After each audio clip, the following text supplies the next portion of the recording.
morning, good afternoon. My name is not Julian Nolte. I am Mateo Gomez. I work for the Mobilize Your City Secretariat based in Germany, and I am responsible for capacity building and methodology development in the Secretariat. Now, uh, my colleague Julian Nolte will be posting in my name information in the chat, so uh, don't forget to follow the chat and also participate also actively if you have questions or want to share anything. So I hope you are seeing my screen right now. If you don't, please raise your hands or write something in the chat. Now, this is our first session of the Mastering Mobility series for this year, and we are going to talk today about data types and data collection methods for an urban mobility diagnosis. Now, first of all, as you can see here, the Mastering Mobility series will be a series of 7 sessions in total, but for the next 5 sessions, we will be providing also a translation to both French and English. So you're welcome to join us, and please apologize that we won't be able to provide you with translation today. Let me please remind you to mute your microphones and your camera, and if you want to ask questions or comment or share anything, please do so in the chat or raise your hand. Now, as you can see, we are going to focus on many topics this month, starting from data collection, but also focusing on mass transit systems such as tramways, air quality, informal transport, and active transportation. So keep tuned. We will be updating you in the course of the next weeks about the information and description of these sessions. Now, I assume that most of you are acquainted with Mobilize Your City. We are a global partnership with 63 member cities and 15 member countries. We support and work together with our members to develop sustainable urban mobility plans and national urban mobility policies. And I encourage you to visit our website to learn more about what we do and how we do it and where we do it. So again, some housekeeping rules. Please make sure to mute your microphones and turn your cameras off while we are having the session and presenting. I like to remind you that we are recording this session. So if you do not want to appear in the recording, you just need to keep your cameras off all of the time. Again, please include your questions in the chat. We will address them at the end of the session in the Q&A section. And also feel free if you want to share anything with the participants in the chat. We will be also doing sharing also some materials as well from our side.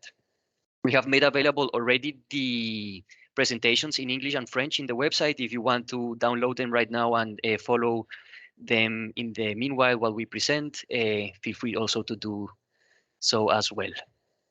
So about today's agenda, I am going to give a short introduction to today's session, then we will have a short poll, and then we will focus on today's topic, mostly on the why, the what, and the how of data collection and urban mobility diagnosis. At the end, we will have a breakout groups in smaller groups and an interactive activity, and at the end, we will have a short Q&A session.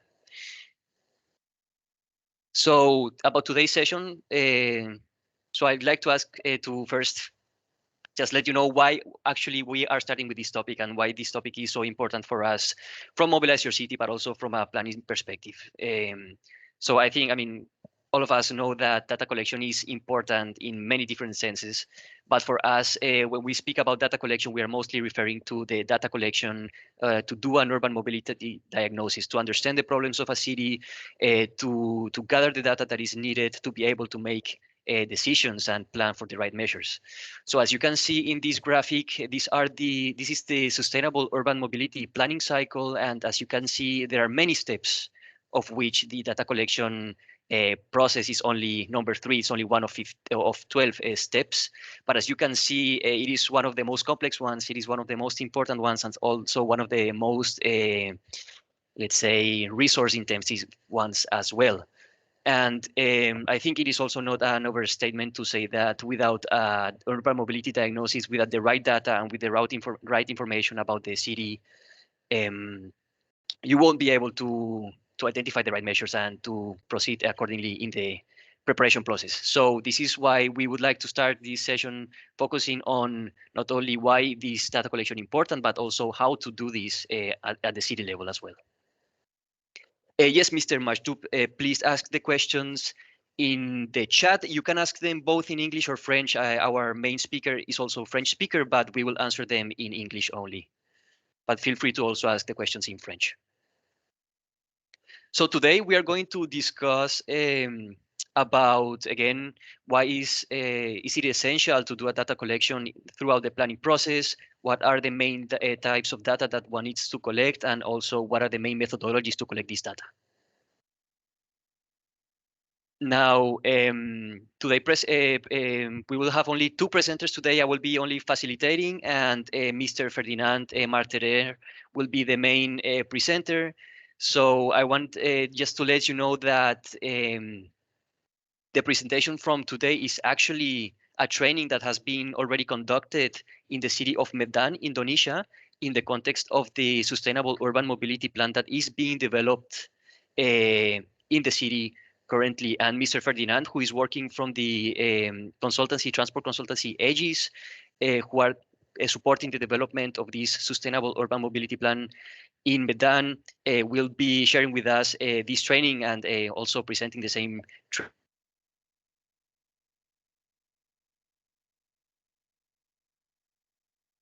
and share it with you. So also you have the materials and the knowledge to do it yourself in your cities and replicate. Ferdinand is the coordinator of Aegis for the Sustainable Urban Mobility Plan in the Medan metropolitan area in Indonesia, which is being funded and supported by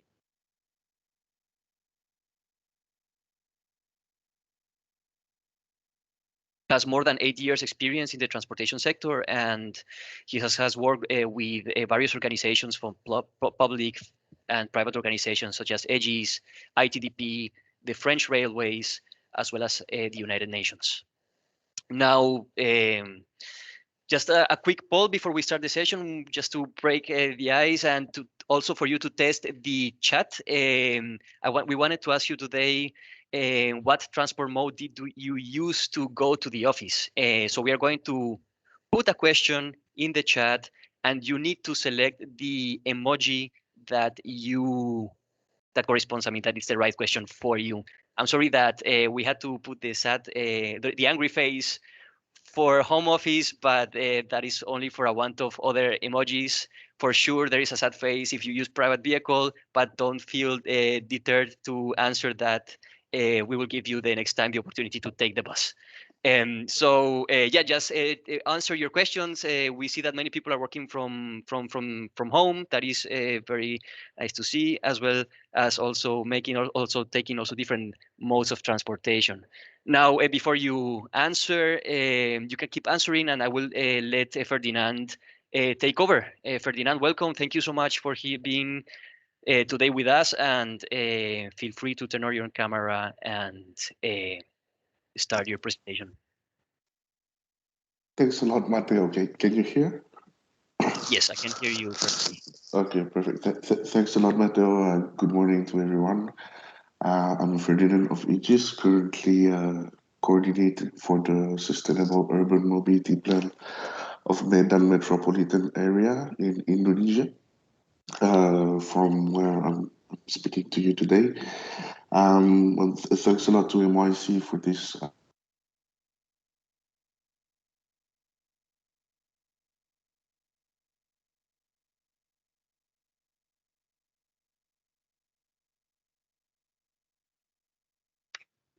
Um,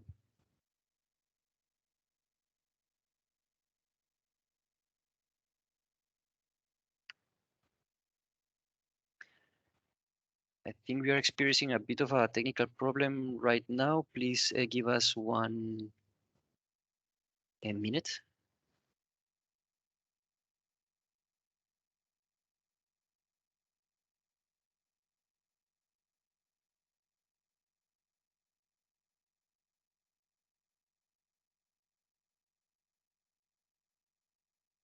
So I'd like to remind you that, again, we have made the presentations available in the Mobilize Your City website. We will post them again in the chat so you can follow the presentation as well. We will be sharing the screen, but you can see the presentations in French and English as well. I see that Ferdinand is having some technical problems, so give us please one short minute. I think I see you back. You are back, Ferdinand. Can you hear me? Yes, very Okay, well. Very sorry, it seemed to be a little technical problem.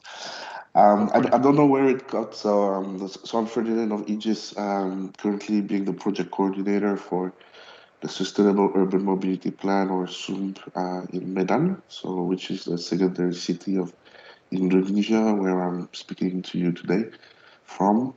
And thanks MYC for this opportunity to share a little bit on the methods of data collection to draw mobility diagnosis.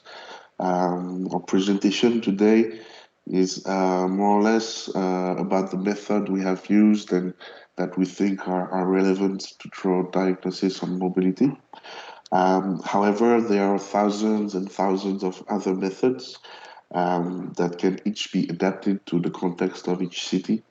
So the goal is not to say that this is the only method, but the goal is really to give you maybe some understanding elements of how you can design your own data collection process for your own SUMB or mobility project.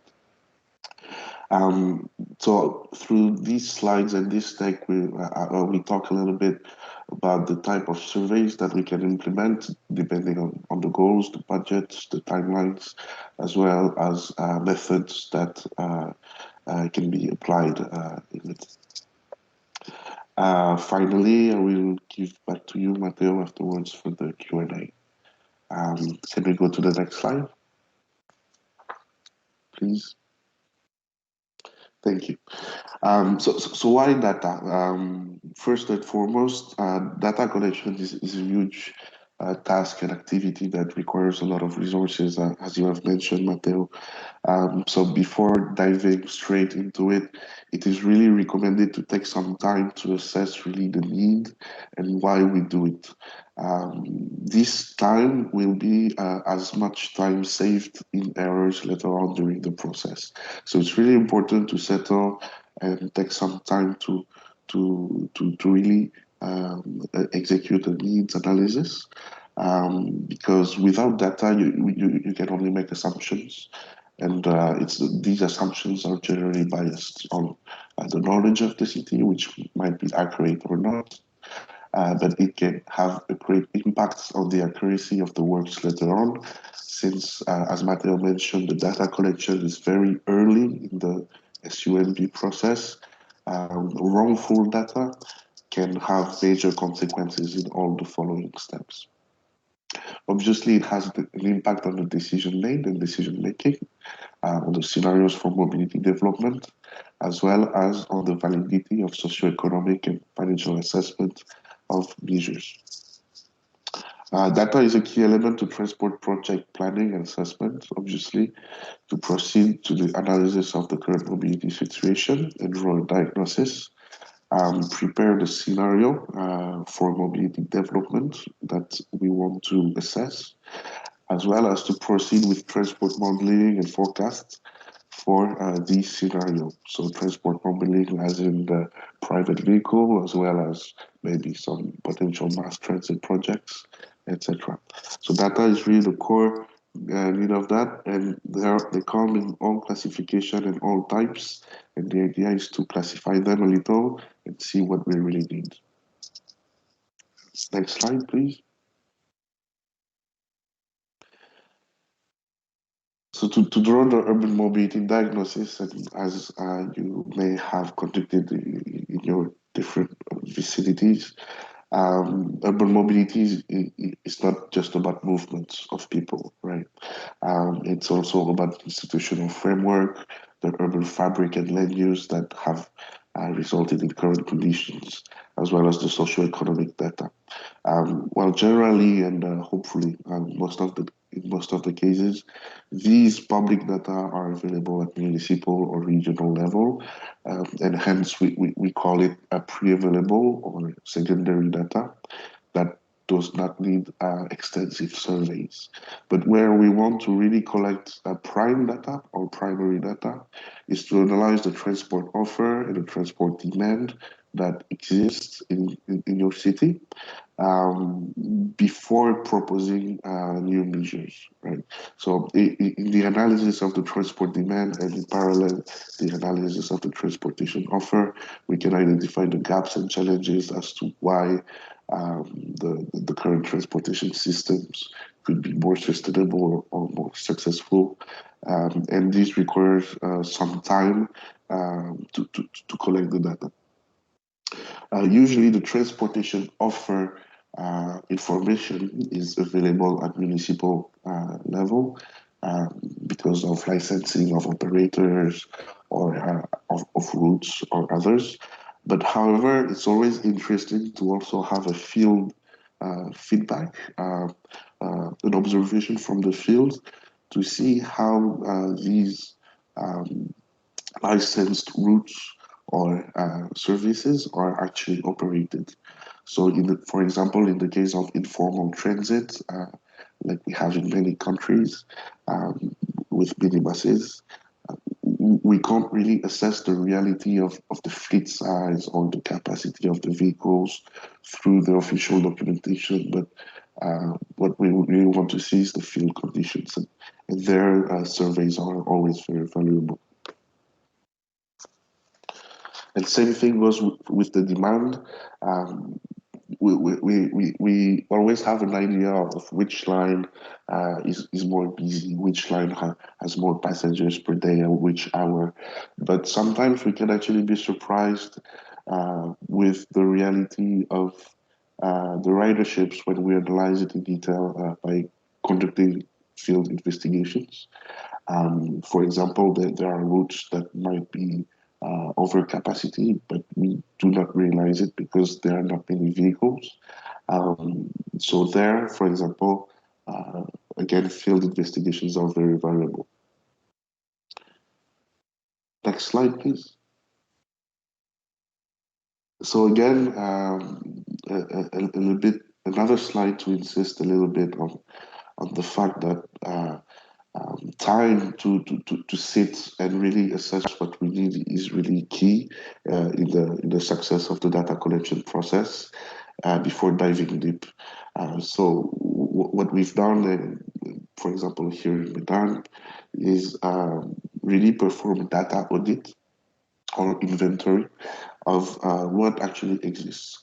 That exercise could be similar or compared to a bibliographical exercise a little bit, which can be quite extensive. But by noting or advertising the years, the authors, the publishing dates, the detail of the data that we have, we can identify gaps that we need to be filled with fresh, new collected data. But we can also have surprises and see that we have important data sets that can be just updated without much efforts. So this data audit, even if it takes 2 to 3 weeks, can actually save up a lot of resources later on. Second, obviously, will be the consultation with the stakeholders for the collection of existing data. That directly relates to the secondary data from the previous slide on the institutional framework, socioeconomic and demographic data, and retrieve the available ones to synthesize their content, put it in the format that we need, and there it becomes very clear what collection we need to do to fill these gaps. Not only to update, but also to fill in the gaps. So the gaps can be geographical. Do the data we have cover enough land or the study area that we need? Or it can be a period if we need mobility data during every month of the year, but we only have during 1 month is it coherent to conduct surveys during 11 other months? These kinds of questions have to be asked at this stage, even before we start engaging surveyors, obviously.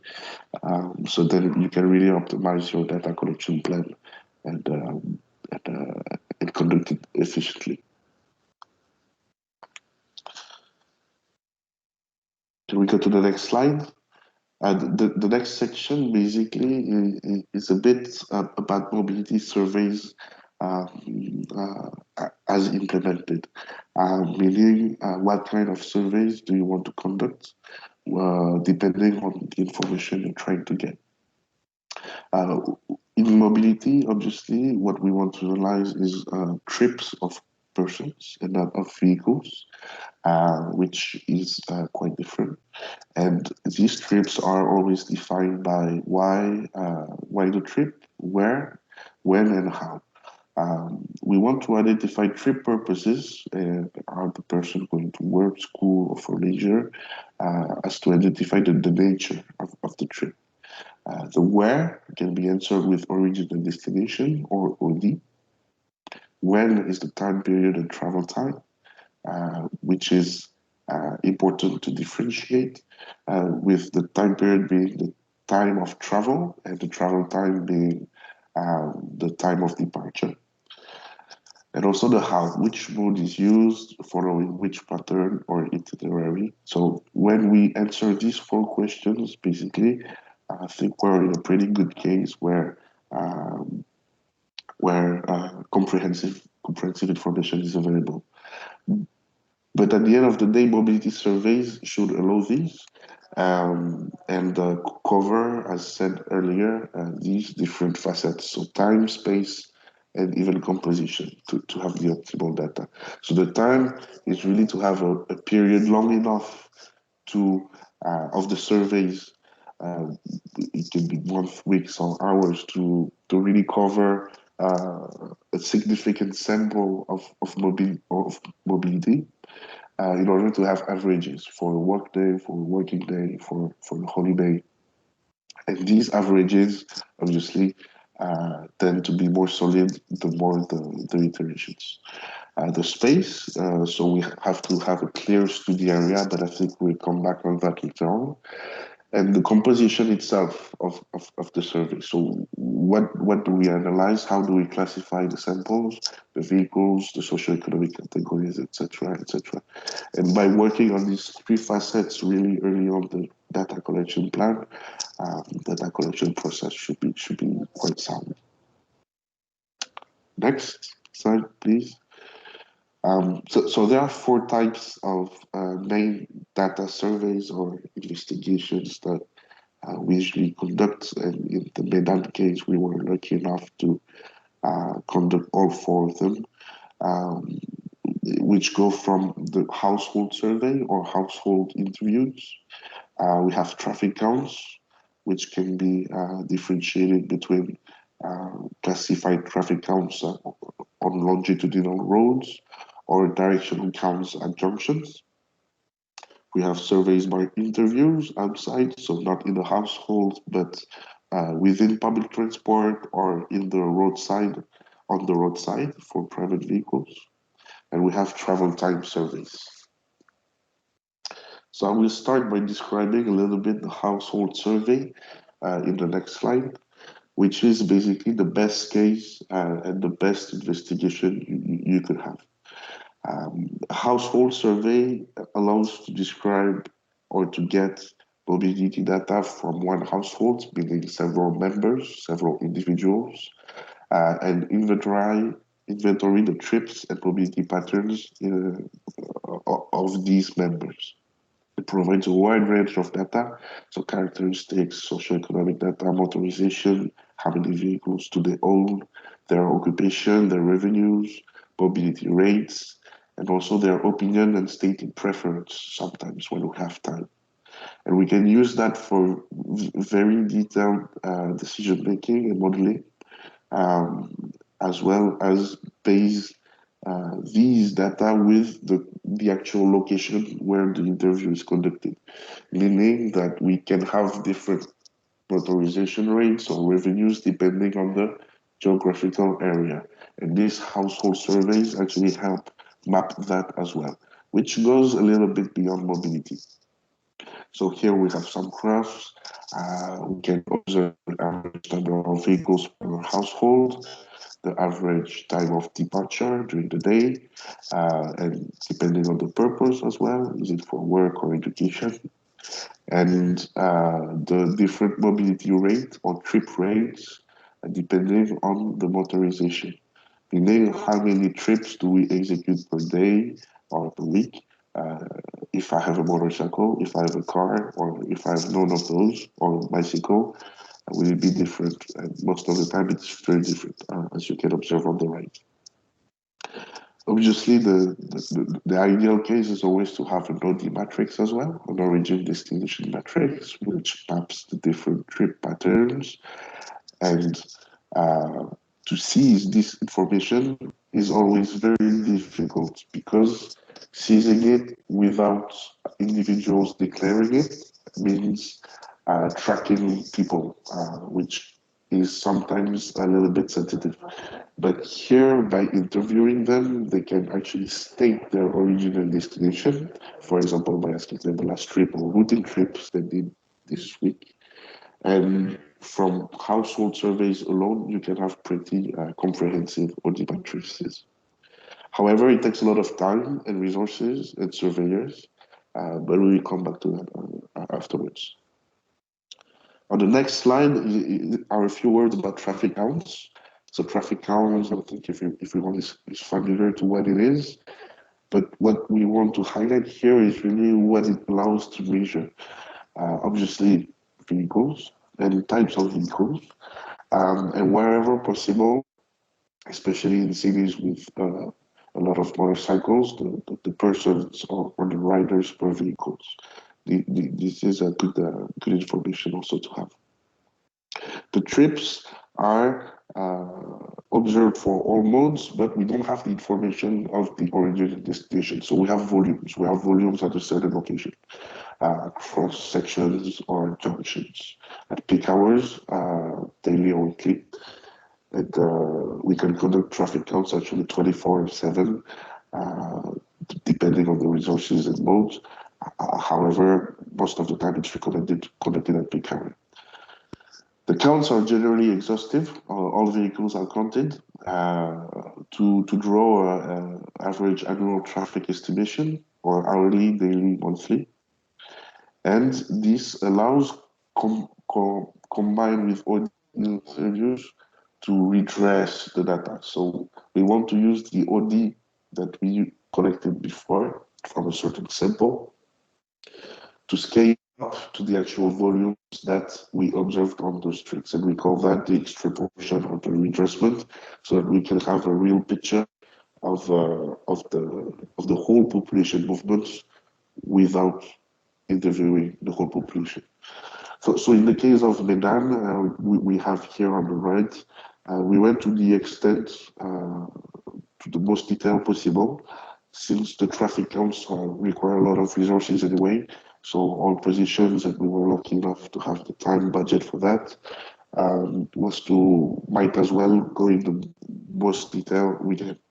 And that corresponds to the mobilize your city vehicle categories, actually, which are defined by the guidelines of the program. And we can differentiate private cars, individual taxi or hires, motorcycle and motorcycle taxi, minibuses or informal transport, bus, BRT, light commercial vehicles and very light commercial vehicles, solo trucks and articulated trucks.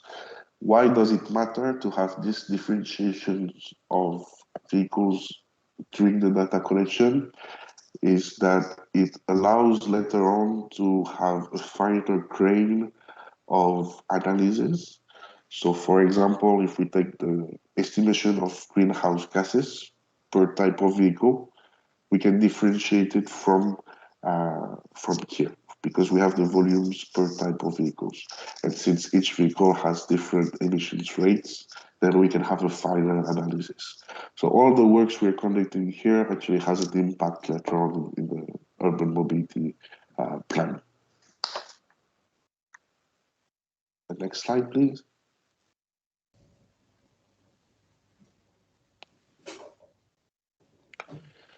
So this is a quick illustration that you may have seen in other contexts anyway, about traffic counts to identify main axes at busy hours, for example. So here on the left, we have taxi traffic at evening peak hour, and on the right, average annual daily traffic, or AADT, in PC, personal car unit. And we see that both of them are not exactly the same, and we may have more private vehicle use towards the southeast, hinting at a certain demographic working there and going back home. Next slide, please. These are just illustrations to highlight a little bit the principles set beforehand. The traffic counts also, when you conduct them during a day long. I'm sorry, I think there's a Ferdinand, mic. excuse me.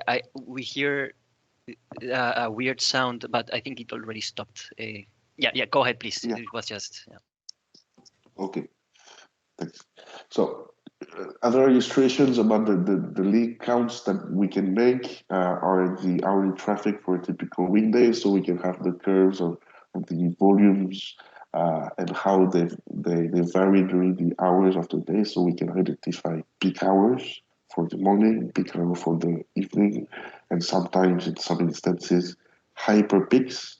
So these famous 15 minutes within the peak hour where there is plus 30 or plus 40%. These hyperpeaks, the more finer the data and the finer can be the analysis. Average daily traffic, obviously, hourly traffic for a typical day, comparison for different links, so you can identify priorities and which roads are priority to receive traffic calming measures, for example, or which one have the most volume of cars, and yearly evolution of traffic, which is another time scale which can be used for longer term analysis. Next slide, please. Another illustration, I will go quickly on this one, is the traffic counting at junctions, which is directional and may hint or give information about the saturation of junctions and maybe show whether you should implement measures there or not, traffic light, roundabouts, or others, flyovers, and this can be done thanks to traffic counting at junctions. This is and on the slide is a real project case. However, it's quite simple here, but it can get way more complicated, I think, for certain junctions with 5 or 6 arms and with different geometries, obviously. So obviously, the observations must always be adapted to the very local context. Can we go to the next slide, please? The surveys by interviews. So these investigations, I would say, are a bit parallel to the household interviews, but conducted outside or at fixed points, such as rail stations, bus stations, or within the vehicles themselves, or roadside interviews. The goal of these interviews is to seize the movement, meaning that we interview the passengers or the travelers while they are in movement, right? So while they are operating the movement. So there we can have a more realistic picture of the movement than for the household surveys, when sometimes it relies on the memory, obviously. Why is it important? It's important because, as you know, most of the trips are not binomial trips, meaning it's not always home to work and work to home, but sometimes it's home to work and then to shopping place and then to a smaller shopping place and then to school to pick up the kids and then to home. And these variety and plurality of trips can only be observed with realistic gazes on the field. So we can collect information about OD, purpose, travel time, trip frequencies, vehicle types, vehicle occupancy.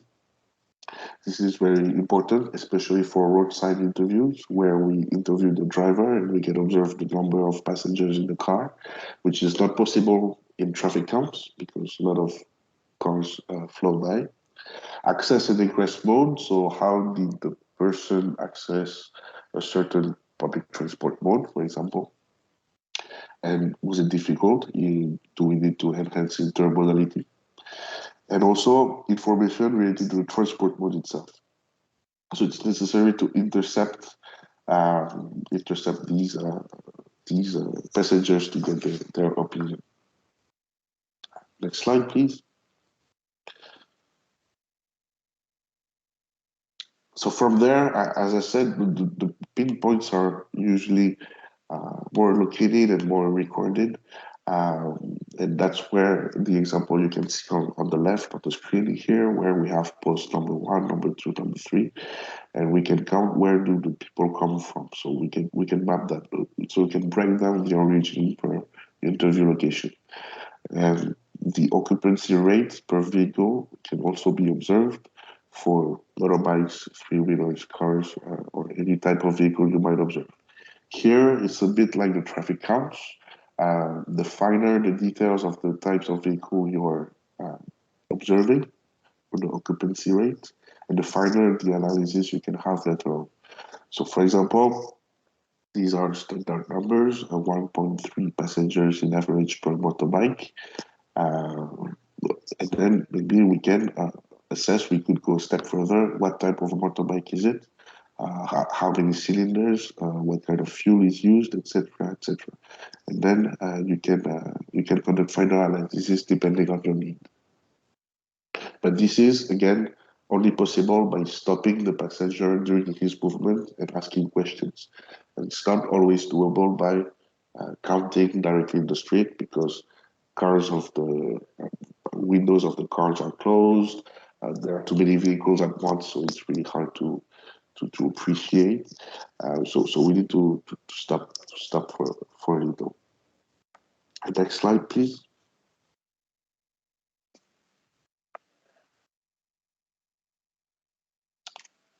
Can we go to the next slide? Thank you.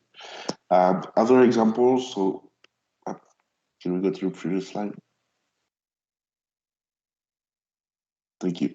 Yeah, other examples of public transportation surveys conducted on board or at stations. So we can have the purposes, which is really useful because some modes are used more than others depending on the trip purpose. And also we can have a detail or information about the gender. So when you want to conduct gender analysis, this will be the best case to have interviews at hubs or onboard vehicles. Access and ingress modes, we can see what mode was used before and what mode is going to be used after the current one. Average total travel time and trip cost, which is also very much obtainable only from interviews. The trip costs are quite difficult to obtain from other sources, especially in developing countries where, such as in Medan, we don't have electronic means of payment yet that are generalized and allow data tracking very efficiently. So most transactions are done by cash, and then the information we have to get it from interviews. Can we go to the next slide? The last type of surveys I wanted to describe and can be a valuable information for the urban mobility plans are travel time surveys. So why perform it? It's an important parameter for mode choice and itinerary choice. As we usually and generally describe the comfort of a transport mode by its actual comfort, physical comfort, time required, also cost, risk, exposition to weather, etc. one of the key parameters in transportation planning is always the travel time, as people tend to choose the faster mode, quite obviously. But again, that depends on the context. And it is also very much necessary to calibrate a transportation model later on if you are planning to have a transportation model for the sustainable urban mobility plan of your city. It's not only for traffic loads, but it also for its ability to restitute travel times after traffic assignment in the four-step model. And also, when you want to measure, for example, the social benefits through a CBA or cost benefit analysis in your action plan or set scenario assessment, uh, a good socio-economic indicator of project is obviously the time savings, such as the emission savings or vehicle operation cost savings. And this can only be measured if you have the initial travel time, obviously. So performing it is quite recommended at the early stages. There are several ways to do it. And when you have time, it's always best to have the most realistic information, meaning uh, the one that describes most closely the reality, and that can be done using a floating car or motorcycle to actually travel on these axes to measure the travel time at a certain hour or a certain day and do it several times in the week to have an average. Um, this can be done on each itinerary surveyed and several measures per direction and time period. Uh, Otherwise, if we have less time or maybe want to focus on a more specific axis or a wider geographical area, using a floating car or floating vehicles can be a bit demanding. And then we can use big data instead with the usual sources. Sorry, I think there's a mic on. Is there a question, maybe, Matteo, or should we No, no. move forward? Go ahead, Ferdinand. We will answer the questions at the end. Thank you. Oh, okay. So yeah, the use of big data is always much simpler and available to all, as we're all connected to the internet, and many open source data are now available from GPS, like TomTom, Google, or mobile phone providers, and it's often possible to retrieve real-time data through this. However, uh, the quality of the sample is not always guaranteed when using big data, as you can lose a lot of information by using these technologies. Why? It's as um, it's as because your goal is to picture the whole population mobility. Using big data reduces your sample or your interviewed or data collection sample to only the people using technology or using mobile phones or smartphones and connect with the internet, which skips out a lot of other communities which might not have accesses to these technologies.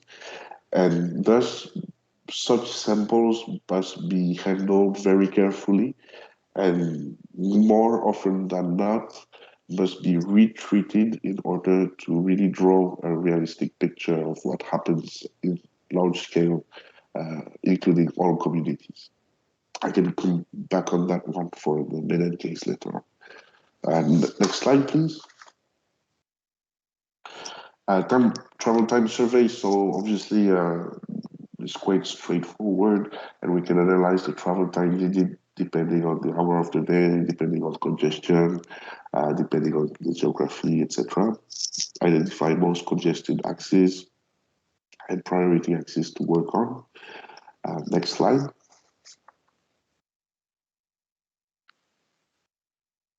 and also draw comparisons between public transport or PT and private vehicles or cars, PV, as we can see on the left here, where public transport is actually much slower during peak hour than private cars.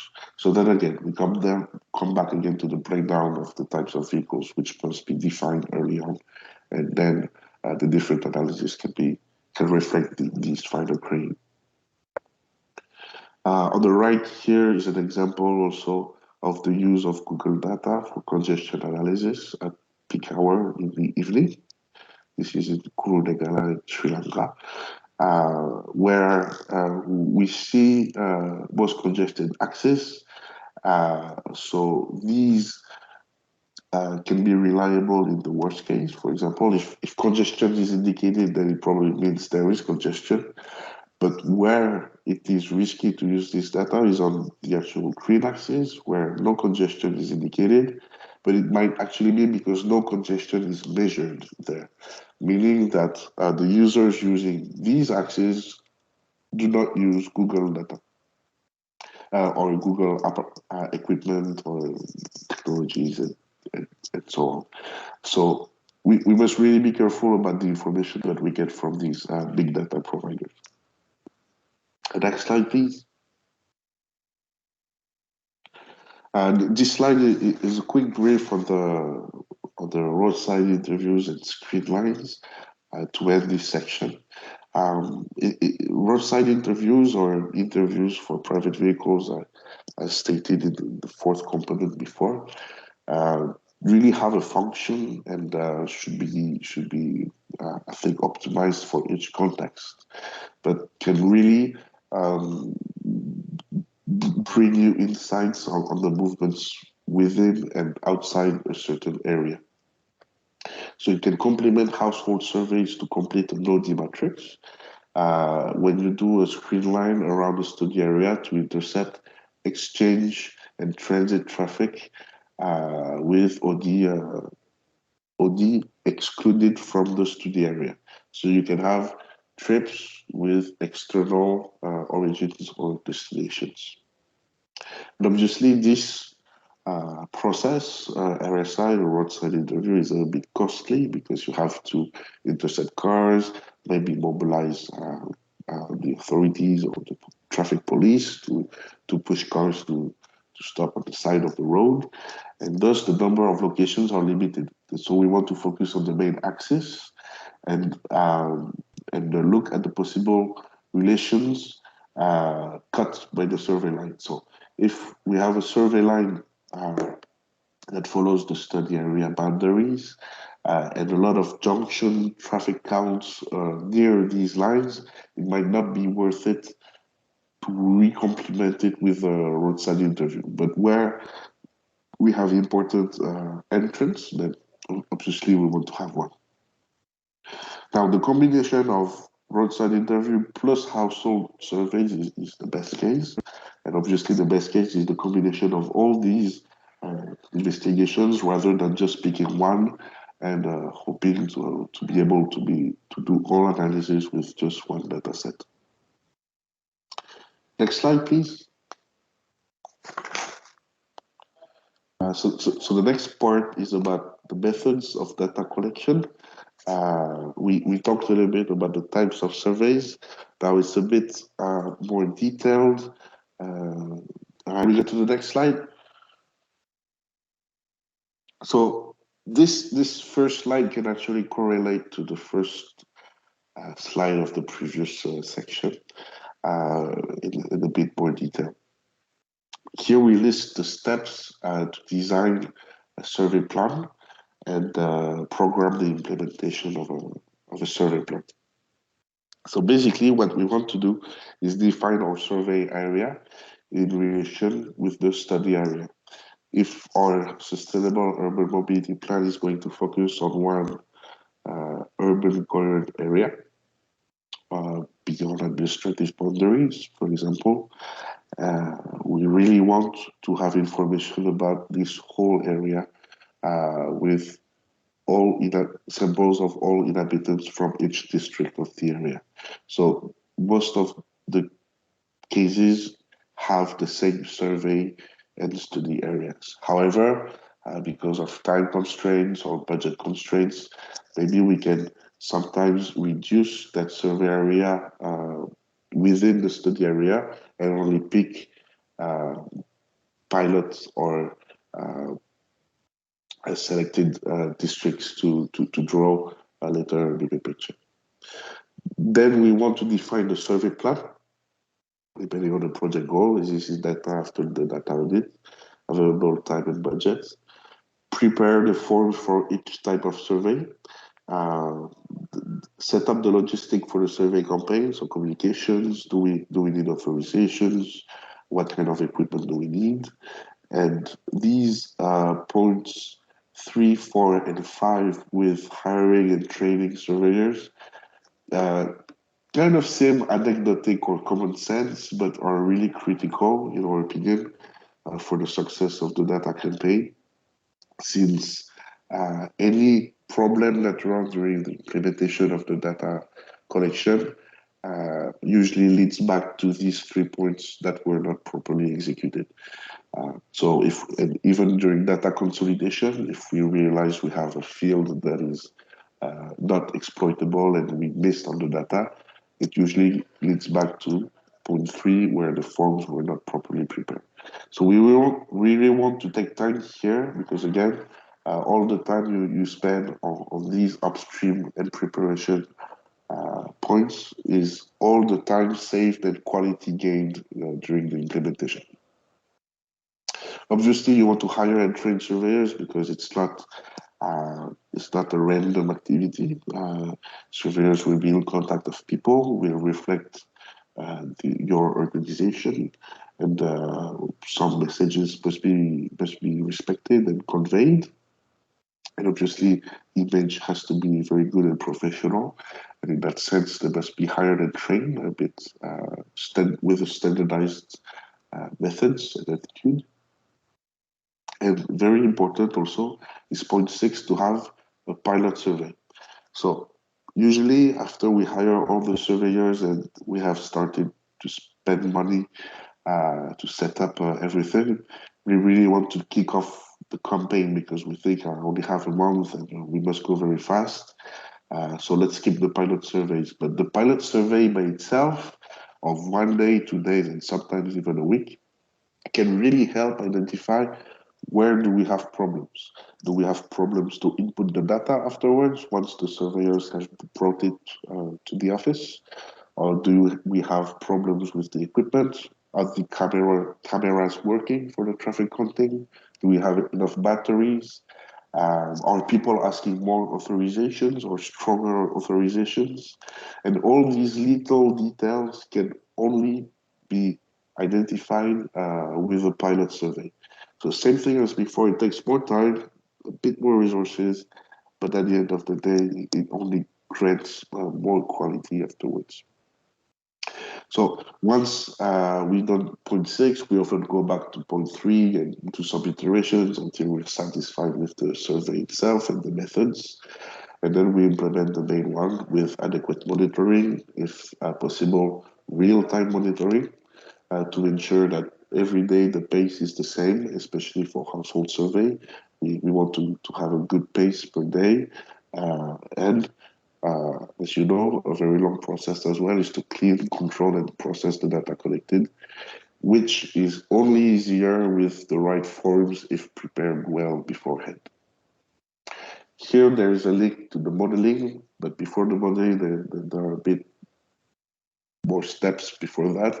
But yes, the end game is not to have large Excel tables, but to have analysis and to be able to forecast traffic with projects, for example, in the modeling.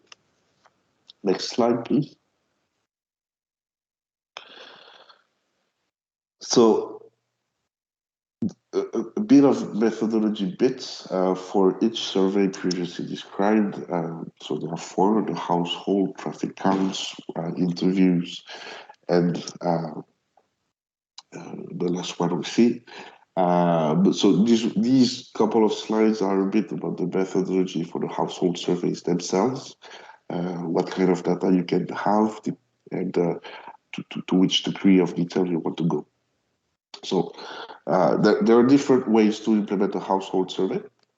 Obviously, by having face-to-face interviews, so surveyors going house to house in a certain area, by telephone interview, and by internet.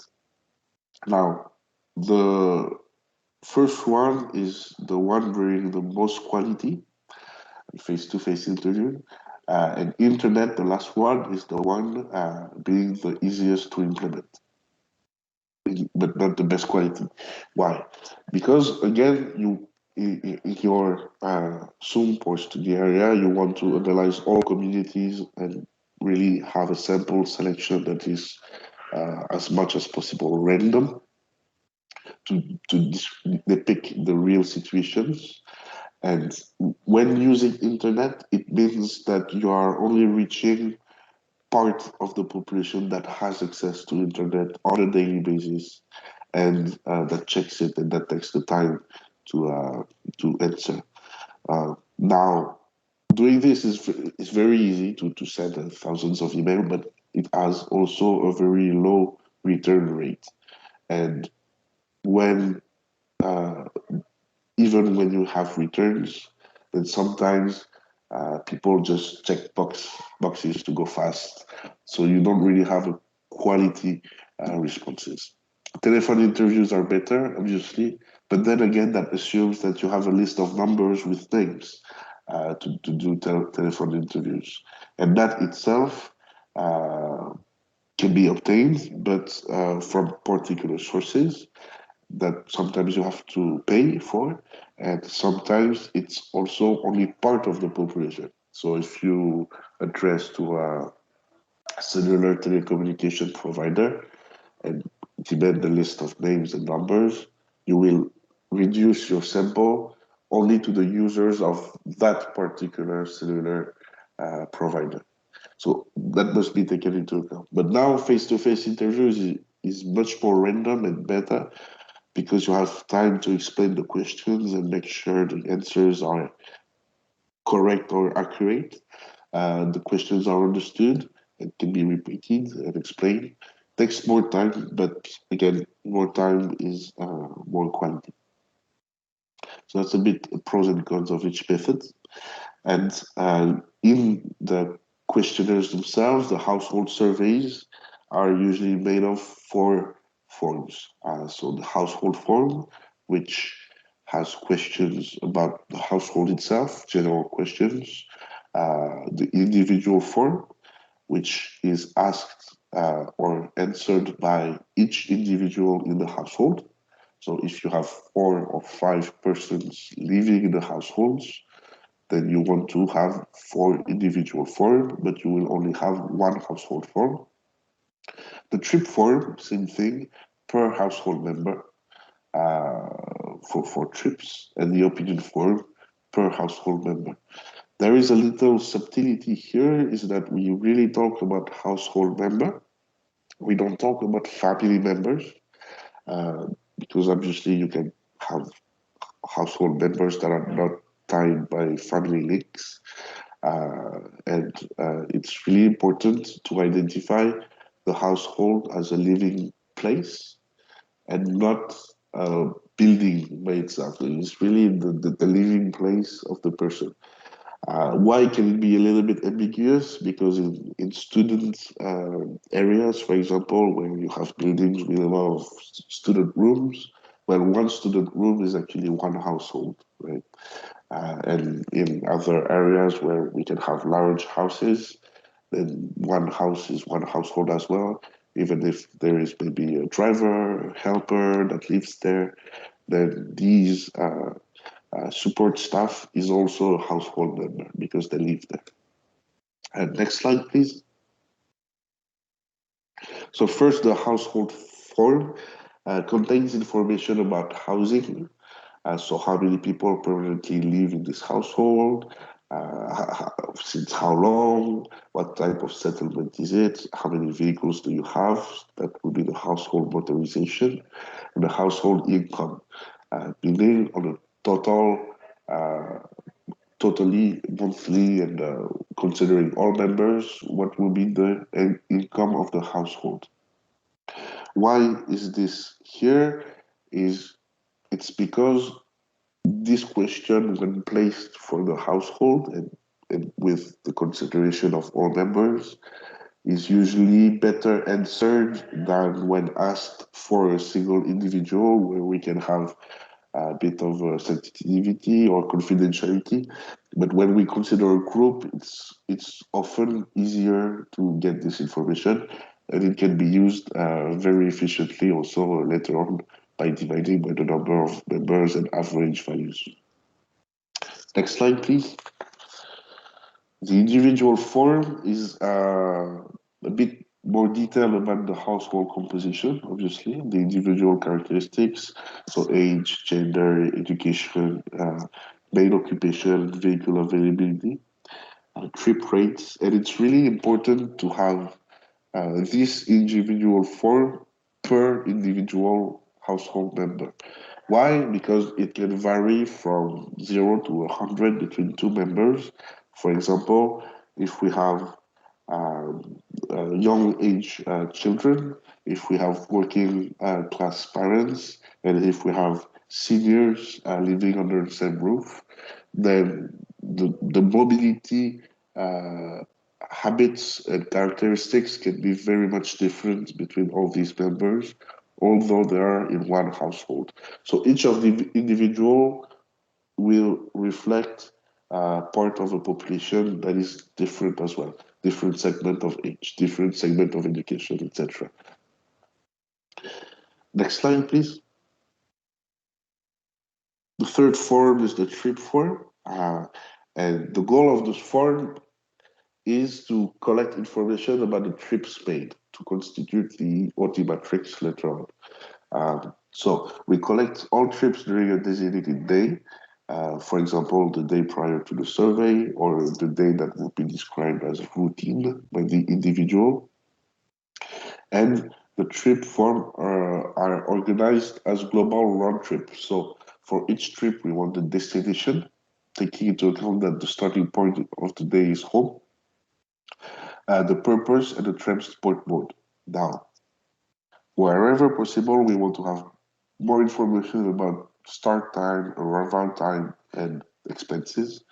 But these information, I would say, are the minimal that we would need to conduct analysis regarding trip patterns and OD metrics. And usually round trips, as we described earlier, are the trips that include secondary and tertiary trips. So after the main routine trip, home to work, where do the people go? Do they go to the gym? Do they go to shopping? Do they go to the restaurant? Do they go to school? And we want to have that full global road trip in order to have a clear picture. Otherwise, it will be too simplistic and too easy uh, within brackets. Not only to analyze the movements, but also the difference of movements between people. So this trip form, for example, is the direct support that has indicated for the case of Medan, but also for many other cities, that women usually have more complex trip patterns than men, meaning they have more destinations within one round trip than men who tend to be more home, work, home. Next slide, please. Now, usually when we reach this form, a lot of time has been spent already on one household, maybe 30 minutes or 1 hour. So this one is usually skipped, but it's the last one because it might be the less critical, I would say. It's the opinion form. Well, really important by itself, but the less critical compared to the others. As this opinion form really depicts the mobility needs an opinion about the current situation, quality, livability of urban space, and this allows a lot of analysis by gender and possibility to shift to state preference survey. So if we take, so here we have an example of questions about the road network, and assumptions can be answered by agreeing, disagreeing, neutral, or I don't know. And here, it's really about the opinion. So, what do people think about current conditions? It could be road network, it could be public facilities. Do you feel there are enough schools in your district? Do you feel the schools are too far away? Do you feel sidewalks are safe? And same thing, it generally depicts different opinions between um, different segments of population. And for example, this opinion form is very important for gender studies, where in many instances we can observe that women feel less safe in public transport than men. So we have that, we can observe that security feeling. We can also observe the willingness to pay. How much more would you be willing to pay for an enhancement of mass transit, etc., etc. An alternative that we have conducted in Medan and that could inspire your own data collection design is that we actually didn't have time to conduct this opinion forum uh, offline because of the COVID context and the willingness of the household to spend a lot of time being interviewed. So what we did is conduct the first three forums and then called back the numbers of the household to have this last opinion form filled. That shrinked the sample, but we still got approximately 40% that were willing to answer. Uh, so at least we have information, but we really had to optimize on the field and depending on the observation made during this data collection.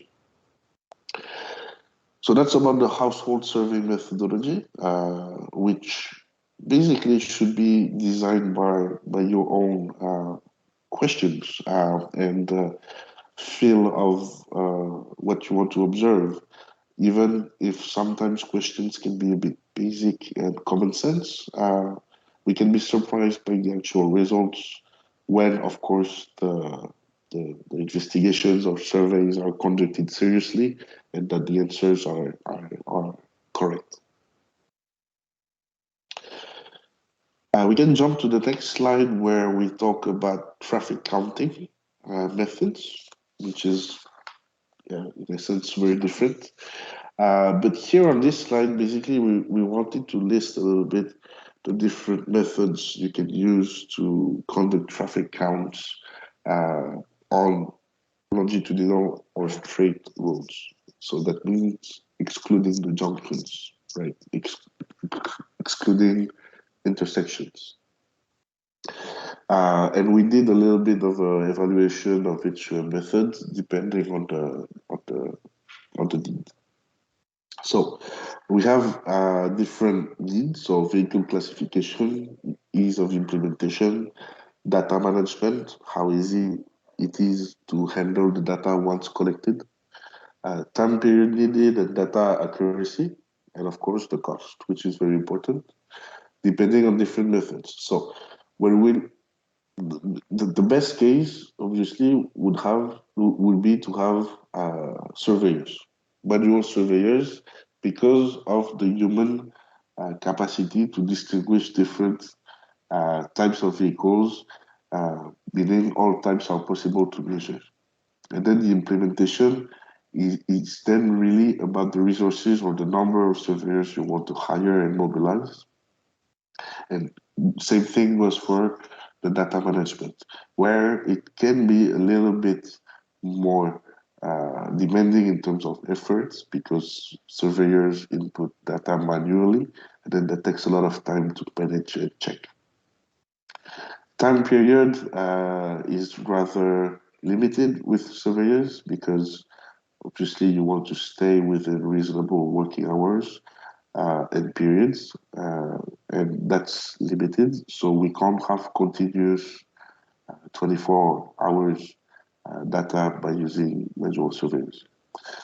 And then we have data accuracy.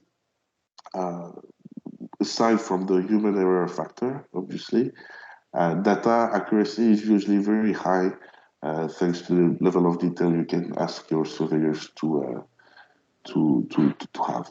The costs, depending on the location, really varies. Obviously, it depends depending on the country, the city. But in our case here, for example, it was way more cost efficient to use surveyors instead of technologies.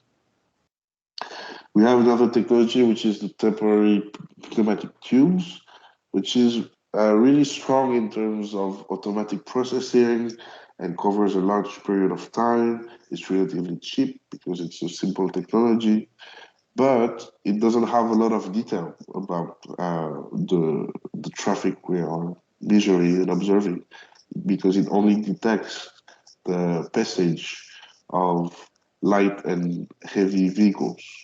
It will not detect the passage of bicycles, motorcycles in some cases only. It will not observe the number of passengers.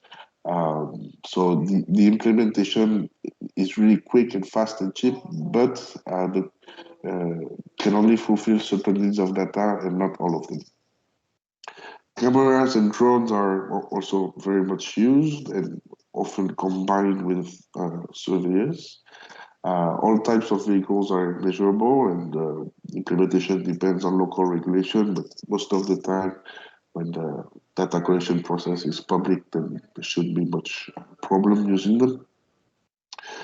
Video processing takes a lot of time, so there's a little bit of resources to put there as well, either in software or in surveyors to count vehicles on the videos.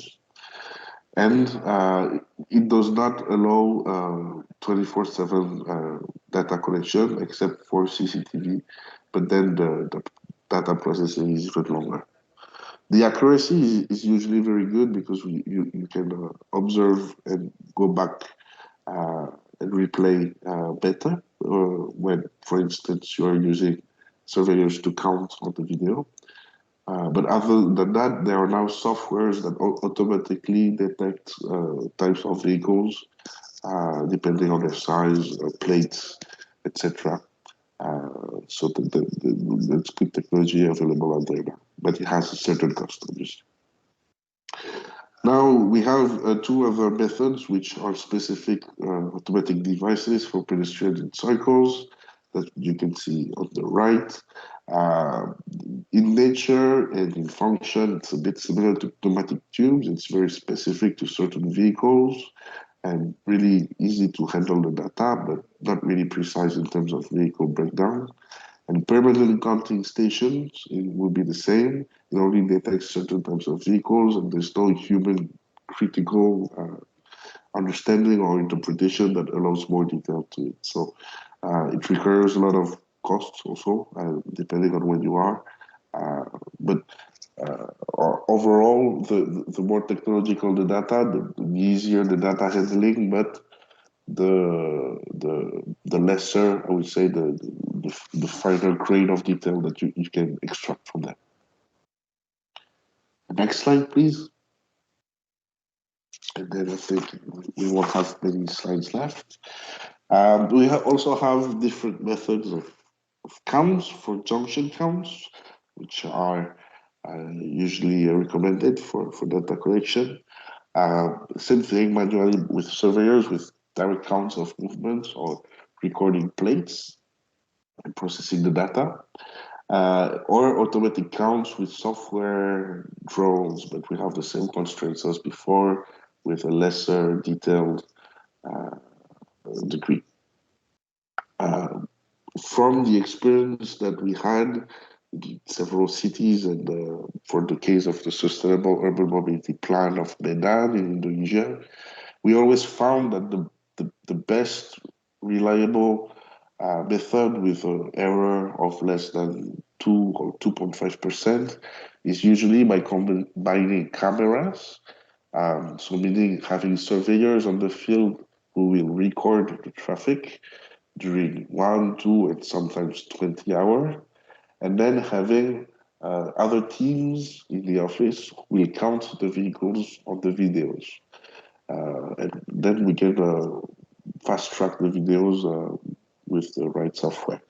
But having this uh, human capacity in recording, but also counting and then entry in the data software really puts trust into your data sample. And uh, again, it depends on your constraints and budget and time. But from a quality and a reliability perspective, that would be our suggested method for collecting traffic counts. Next slide, please. So the methodology about OD interviews really comes on top again of the household surveys that we described previously. And we have different methods for private vehicles. We have the driver interview, plate reading, only possible when we have that screen line OD. So when you see the plate entering and then you see where it goes out, but then you have to have a reasonably small area to cover. Flyers, the same method can be used when a vehicle enters a zone. We You can deposit flyers on the car or post-it and stickers, and then see where it goes out from and see the color of the flyer that indicates the entrance. So anonymous data can be used like that, but it's always better on a reduced size of study area. For private vehicles or these surveys, we could also use GPS and phone data, but again, it comes with some warning about the quality of the samples that really reduces to users of these technologies. Now, for public transportation, on the other hand, is a bit more straightforward by having investigators or interviewers at stations and onboard vehicles. We can also have online surveys by giving incentives to public transport users to answer quizzes, for example, by providing a QR code in a bus. But then again, without the presence of a physical person to interview, you can never guarantee the rightfulness of the answers. Uh, you can never guarantee that the interviewee has correctly understood the questions. So there is always that degree of error that you want to measure. Which degree of error are you ready to tolerate or to accept? There's also GPS and phone data, obviously, again, for public transportation surveys, but same thing, same limitation on the sample size. Next slide, please. And we have a Uh, couple of slides. Ferdinand, we are already a couple of minutes delayed. Perhaps if you can summarize it, and then we can jump to the Q&A. Sure. Okay. Thank you. I will skim through these last slides. Just for the audio interviews, it's basically the similar information you already have a good idea that you want to collect about the OD, the type of vehicle, etc. The main principle to keep in mind for these, I would say, will be to be fast because you are intercepting the traveler in his movement. So you want to be fast. You don't want to change his trip, right? Either a private vehicle or public transport user, you want to be fast. Next slide. Yes, thank you. The interview survey data then obviously need to be redressed. All the information you collect with investigation and surveys are always samples, always samples. That's very important to bear in mind.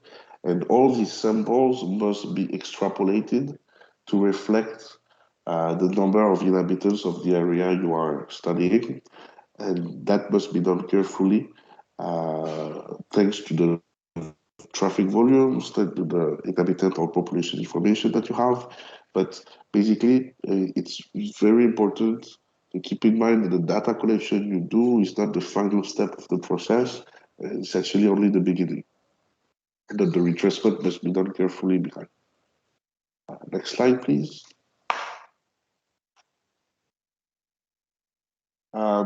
This is a quick description of one tool that was used and that we can recommend for conducting extensive interviews or mobility surveys is the Open Data Kit, which is basically a mobile application that can be used by surveyors to ask questions and input questions.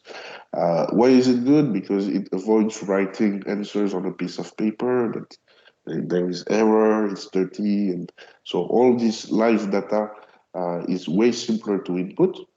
And why is it on the surveyor side and not the interviewee side? It's because we want to keep that physical presence of the surveyor.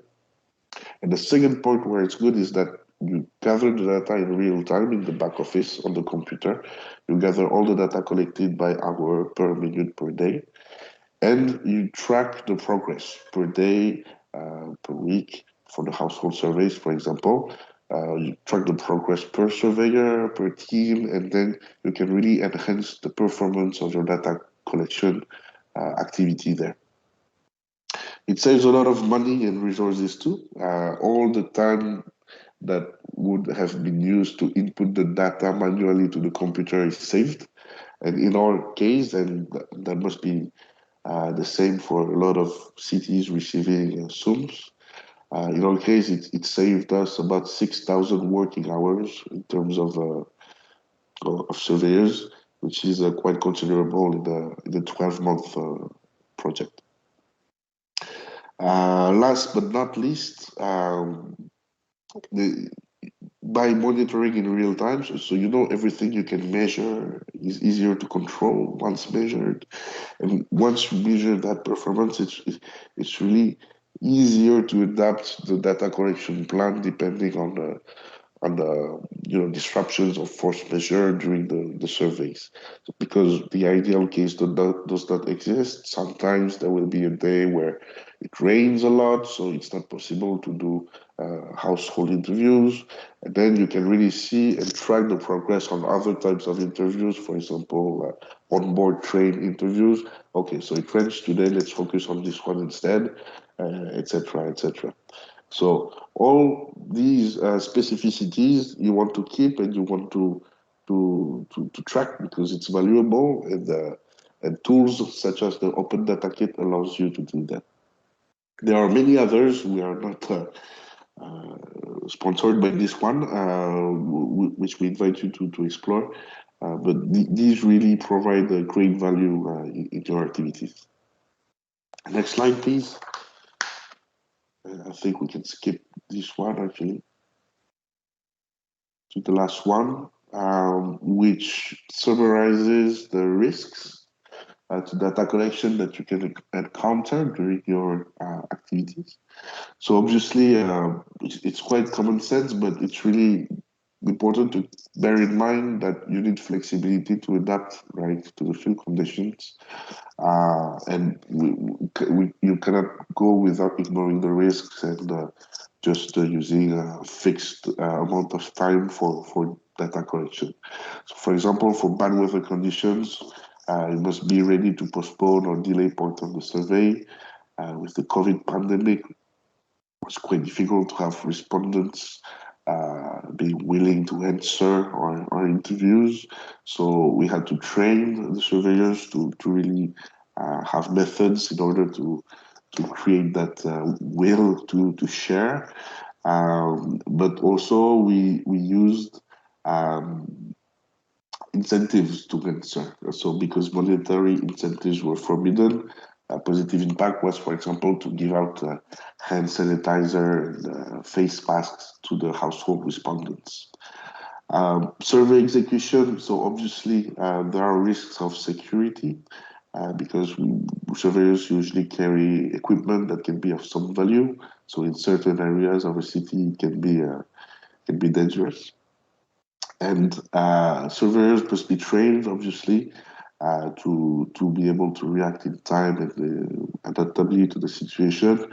And the best case, which we were fortunate to have for the roadside interviews in Medan, was to collaborate with the police to be accompanied for some of the surveys. The reliability of the data, so example of risk, bad entry of data, and non-respect of methodology. Again, that's where using an app or a digital platform comes really handy, thanks to the live tracking and real-time quality checking. So you can directly identify surveyors which need to be reminded of the methodology, for example. The accuracy, speed quality checks. The surveyors will not do or understand all the transport analysis you want to do, so you need to stay there, obviously, to make sure the data you get is useful. And the data management, there is a risk for different formats or risk of data loss. Here, you really want to standardize all forms and fields and characters and fonts. That's where, again, the preparation time is very, very important for the downstream data management, to standardize everything and not leave any room for errors or creativity from the surveyors to create something new or new formats. And so there you go. That's all from my end. I hope you could find some meaningful insights for your urban mobility plans. Do not hesitate to the Q&A. I give it back to you, Mateo. Thank you. Thank you very much, Ferdinand, for this very compact but deep presentation into a very complex and comprehensive topic. I hope this wasn't too much information at once. And if okay with you, Ferdinand, we have a lot of questions asked in the chat. Can we just jump straight to them? I will ask the people that they ask the question.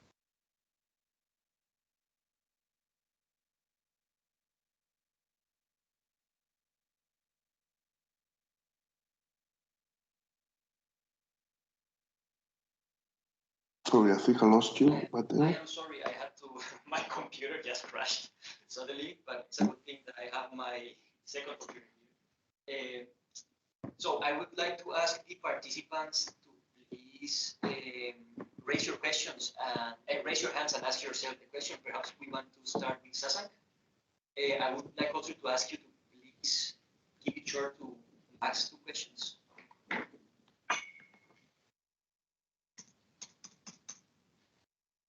Katina, can you hear me? I'm sorry, I can't hear you very well. You can hear me? Yes, now is good. Okay. Oh, I am so sorry. So yeah, my computer crashed, and I had to change computer. So we have many questions. I would like to ask the people that ask the questions to raise your hands and ask them themselves. Perhaps Sasank, you want to start? I'd like to ask you to please limit yourselves to 1 or 2 questions max. Sure. Thanks, Mateo. Hi, Ferdinand.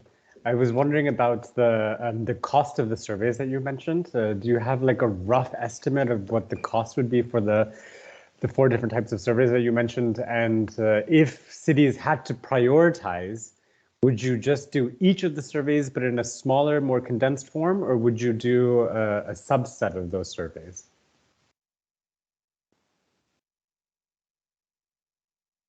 Mateo, do we answer directly or do we combine questions? Please go ahead. Go ahead. Okay. Sure. Hi, Sasank. Thanks for your question. Regarding the cost of it, because as we suggest, we think it's always better to really have surveyors who we have a critical view on things and can react instead of technologies. So it really depends actually on the cost of human resources. To put it simply, that will vary country to country. So I would not be comfortable to give a range for each one, because that could be completely irrelevant for someone else in this conversation. But obviously, because the one that is the most demanding in terms of staff and time and data treatment is the household survey. That's the one that is, in general, the costlier, the most expensive. And the travel time survey will be the least expensive because it's quite straightforward. Now, everything in between, traffic counts and surveys by interviews, traffic counts will be more expensive as well, depending on the number of staff again. We could do household surveys with 10 staff during 1 year and have the same sample of 100 staff during 2 weeks. So it really depends on the level of staff you hire, etc., etc. For these activities, it's always good, actually, in our context here, to involve campuses, students, or temporary workers to participate in those. Now, regarding if we were to select one or do a bit of everything, but to a lesser extent, we would say that it would always be better to have each of the surveys, and if we have a budget constraint or time constraint, to really select the locations of the surveys carefully in a way that the different surveys can be combined later on. What I mean is, for example, if we have household surveys and initially we target 10,000 individual respondents, then we want to target our teams and define a precise program where they are going to find those respondents within the time frame allotted. And same thing for the traffic counts. Instead of having 30 locations, we can select 5 main ones and still have relevant information to use and combine with the other surveys. So that would be our view, to reduce each of them, but really in a meaningful manner. And it's not, it's case by case and city by city. There's not a common rule to say to which extent it can be reduced, but yeah, that would be the best approach, in our opinion. Thank you very much, Sasank and Ferdinand. I wanted to give the opportunity to Mr. Mohamed Majdoub to ask your question. Do you want to unmute yourself and ask the question? Bonjour à tous. En fait, est-ce que je peux can I speak in French? Yes, go ahead, but please, Ferdinand, do answer in English, and if you can summarize also the question in English, would be good. Thank you very much. All right. So, thank you. En fait, ma question, c'est concernant l'échantillonnage. Quelle est la méthode scientifique pour faire l'échantillonnage de l'enquête ménage? On sait bien, et le zonage surtout. Et aussi, une autre question, c'est que, à mon avis, il y a une enquête manquante, elle est très importante, c'est l'enquête de montée-descente au niveau du transport public, afin de bien planifier le transport public. Ce sont mes deux questions. Et aussi, une troisième question concernant la méthode de faire ces enquêtes face-to-face, ou bien vous avez proposé 3 méthodes, quelles que soient qui sont face-to-face, ou bien par téléphone, ou bien par Internet. Et vous avez mentionné que par téléphone, si je ne me trompe pas, vous avez mentionné que la méthode par téléphone est la plus est la meilleure solution, on peut dire. Mais à mon avis, d'après une expérience qu'on a déjà fait en Tunisie ici, au niveau de la ville de Sousse, dont on est en train d'élaborer le plan de déplacement urbain, c'est que l'échantillonnage, surtout en faisant cette enquête par téléphone, c'est plus complexe que face-to-face. En plus, c'est contacter un individu et discuter avec lui pour une quinzaine de minutes. Ça, c'est la durée moyenne pour faire une enquête de ménage. Mr. Majdoub, please apologize my interruption, but we are really running low on time. So please, if you can summarize it a bit, and then we can jump to the answer. All right. So those are my main 3 questions. Now Maintenant, je passe la parole à M.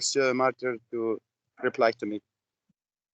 Thanks a lot, Mr. Majdoub. So the 3 questions are about the zoning, boarding and lighting along transport lines, and types of interviews and methods. Yeah. About the zoning itself, I think we'll talk about it in the study area definition. But the zoning itself, scientifically, there's a ton of literature and methods.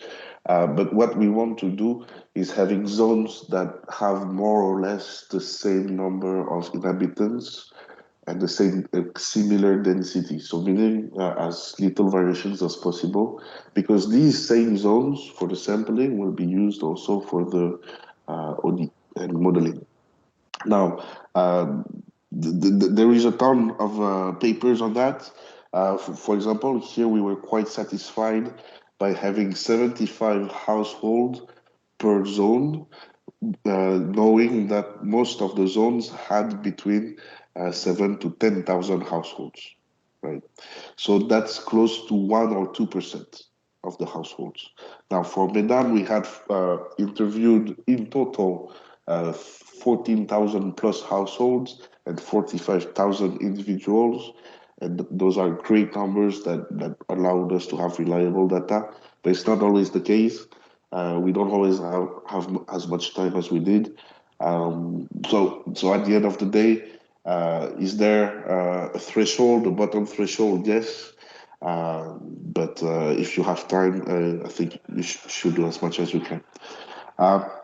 For the boarding and lightning, we totally agree. Boarding and lightning, I would say, is a bit more specific survey, since you are directly analyzing a route, maybe to define where you want to put stations for your rail project, maybe a tramway or a metro project or a BRT project.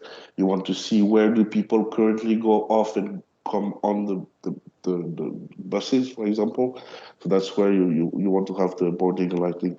But it's much more micro analysis, I would say, along a corridor, rather than a macro at SUMP level. But however, yes, these informations still provide a lot of analysis, and same thing goes for the frequency visual occupancy surveys with the FVO to analyze the occupancies of public transport routes, etc., etc. Now, for the interviews, we fully agree. Actually, I think there was a misunderstanding, maybe, because we really prefer to have face-to-face interviews, and the main reason is that we are able to explain the questions if they are not understood by the person we are interviewing, and we can take more time. We can analyze gimmicks and responses and reactions, and just have a more natural discussion, which is always nicer than on the phone with a stranger, and which observe a lot of failures, actually, the phone interviews, because people just want to hang up the phone and just answer quickly. So it's not always good. We always prefer physical face-to-face interviews for that end. Thank you. Back to you, Mateo. Thank you very much, Mr. Mohamed and Ferdinand. So, I mean, we are really running out of questions. We are going to compile the questions and answer them, and then we'll share them with you with all of the materials. Perhaps I wanted to ask you one last question. So you said that in the planning process, as we saw in the planning cycle, third stage, the third step into this for, let's say, 10-step cycle. And then I wanted to ask you really quickly, what happens? You have the urban mobility diagnosis, and then what are the next steps that you need to do for the planning? Okay, so as part of the SUMP, when you have the diagnosis, you basically have the silent points or issues as to why is it difficult to have sustainable mobility in the city, right? So is it because of low revenues? Is it because of the price of fuel? Is it because of institutional arrangements? What are the current modes used and why? Why is there so many motorcycles? And then all these observations are part of the diagnosis and allow to have standard indicators, estimations such as GHG, vehicle kilometers traveled per day, number of trips per day, etc., etc. Now you have these standard values, and you can compare them against other cities, against political targets, against sustainable targets, and you see basically where you are the most far off and where you need to implement measures to actually implement sustainable mobility. So in the case of Medan, after having observed a very high motorization rate and a high rate of motorcycles, like in a lot of countries of Southeast Asia, you realize that if we want to switch to sustainable transport and you want to implement a metro, for example, these are the market or the users that we want to target. So we have to convince them to shift to metro. And how do we do that?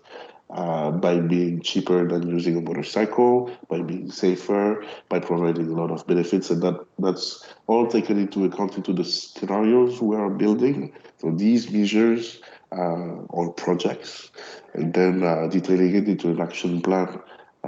That is basically the UMP or Sustainable Urban Mobility Plan action plan. So I would say Thank you. that would be my short answer for your question. Yeah, I'm sorry. Yeah, I know this is a long question. Thank you very much. So basically, addressing we recommended the strengths, weaknesses, opportunities, and threats of urban mobility, and then doing the scenario modeling and also identifying the measures, right, to address these analysis. So thank you very much. The only thing that we wanted to discuss today, additionally, was how to define the survey area. So the planning area, when do you conduct a mobility diagnosis? What is the zoning? Where to select? What is the geographical area that you need to be covering during this process? We wanted to discuss this in a really 5-minute long breakout group exercise. So if you bear with us 5 more minutes, then we can discuss this in really quick short groups. You will be redirected automatically to the shorter groups, and then we will see you there. Thank you very much.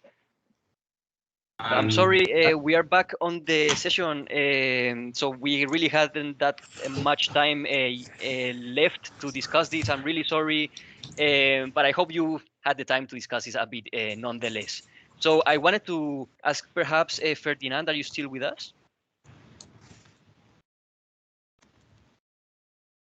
Yes. So Ferdinand, perhaps you can help us summarize to get the right answer for the Medan case. So can you tell us a bit how did you define the area in Medan and your main criteria in doing that?